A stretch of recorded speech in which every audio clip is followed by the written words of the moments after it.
Today I'm going to be discussing the Shaman ability Purge and how to properly use it in Arena. So what is Purge? Purge is a Shaman ability that purges the enemy target, removing one beneficial magic effect. Why is purging as a Resto Shaman beneficial?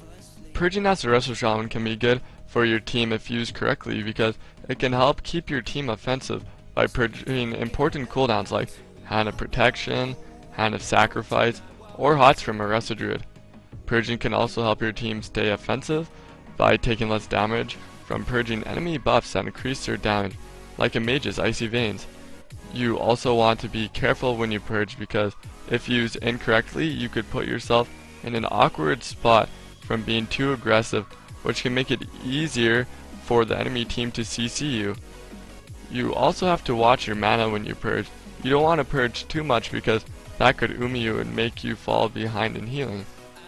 My next advice when it comes to purging is during the start of the game, when not a whole lot is going on, you should try to clean the enemy targets of their buffs so that way later on in the game, especially if the other team forgets to reapply some of their buffs, it makes it easier for you to be able to purge things like, a Hand of Protection from a Holy Pally, maybe an Icy Veins from the Mage. And some of those things can really help turn the game around in your favor if you're able to get them at crucial moments. So that is just another thing to keep into consideration when purging. In this next segment of my video, I'm going to be talking about certain classes that offer unique buffs to their teammates or themselves that you should be on the lookout for when purging. I will not be covering trash buffs that certain classes have, like Mage's Arcane Intellect. The first class I'm going to be talking about is Paladin. The first buff I will discuss is Execution Sentence. Now, Execution Sentence, especially for Holy Pallies, offers a very strong initial heal, but it also offers a hot. So if you purge that hot, it can reduce their healing a little bit. The next ability Paladins offer is Hand of Sacrifice, which reduces a target's damage taken by 30%. And it also transfers the damage that the target with it takes to the Paladin. That is why Paladins are able to sack things like Polymorph and Hunter Traps. You will only really have to purge that against Holy Pallies, because most Rets just use sack to get their healer out of CC. The next one that Paladins offer is Hand of Protection, which makes the target immune to physical damage for 10 seconds. The last buff I'm going to be covering from Paladins is their freedoms.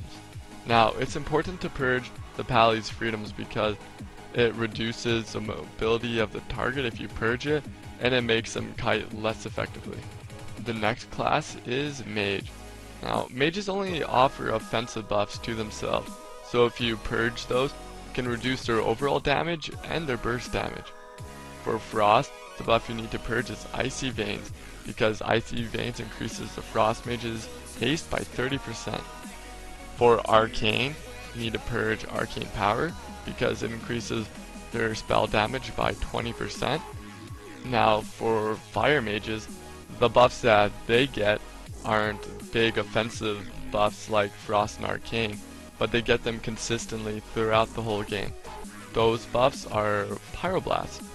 So when they get those, they can shoot instant Pyroblasts at their target. And if you keep purging those, it will reduce the Fire Mage's damage tremendously throughout the game. The next class I'm going to be talking about is Druids. Now, I'm only going to be talking about Resto Druids and Feral Druids because I feel like when you play against Boomkins, the buffs that they get are gone almost instantly, so it's very hard to purge, and it's not as significant as the other buffs I'm going to be discussing. When you play against a Resto Druid, it's very important to purge their hots because a Druid's hot is their main way of healing. Next, you can try to purge their Nature Swiftness, which is very hard to get. Sometimes you can get lucky and get it preemptively, like I'm able to do in this clip a little bit later on. And sometimes, you could get lucky, like you could poly a Druid, same time he pushes NS, or trap him on it, or stun him on it, then maybe you can get it like that, but it's not very common. You can also try to purge the Druid's Soul of the Forest, which increases their healing a little bit. Now, Feral Druids can rejuve their teammates as well, but it's not as significant to purge that, as it's not as good as the Resto Druids. Also, Feral Druids have predatory swiftness, which it's good to purge those. It's not often game changing, but by purging those predatory swiftness procs, it makes it so the Druid is unable to instant root people or heal his teammates as much with Healing Touch. The next class I'm going to be going over is Monk, but more specifically Mistweaver Monks. I won't be covering Windwalker or Brewmaster because they don't offer as many buffs as Mistweaver.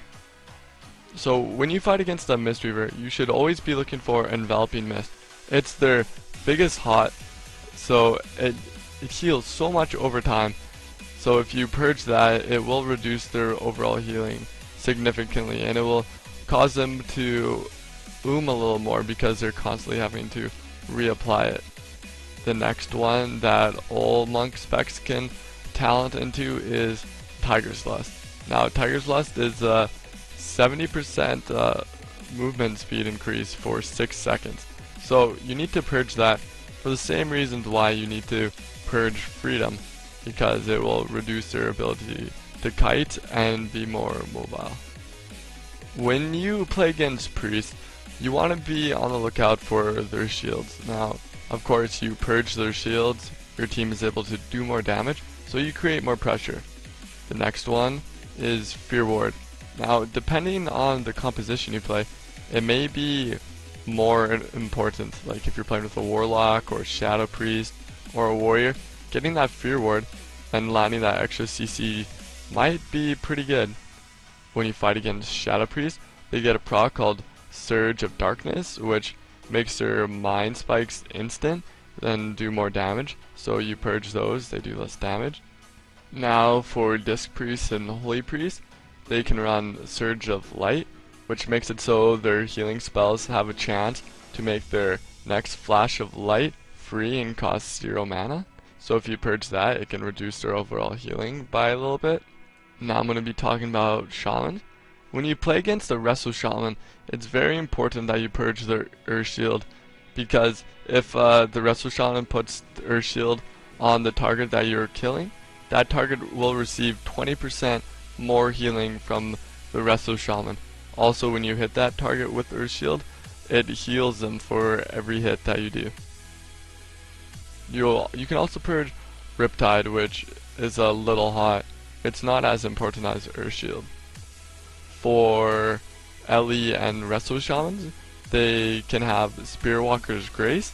Now, if they talent into it and get the Ore Mastery, you can't purge the actual Ore Mastery effect anymore, but you can purge the run while casting. So if they're kiting you and they're casting some spells and you purge it, the run while casting, it will interrupt that spell because it will stop and then they can't run while casting anymore. For Ellie and Enhance, they could run Elemental Mastery, which increases their haste by 30%. So if you purge that, it can reduce their burst damage significantly. The last class I'm going to be talking about is Hunter. Now, Hunters only offer one significant buff that you should be on the lookout for, and that is Master's Call.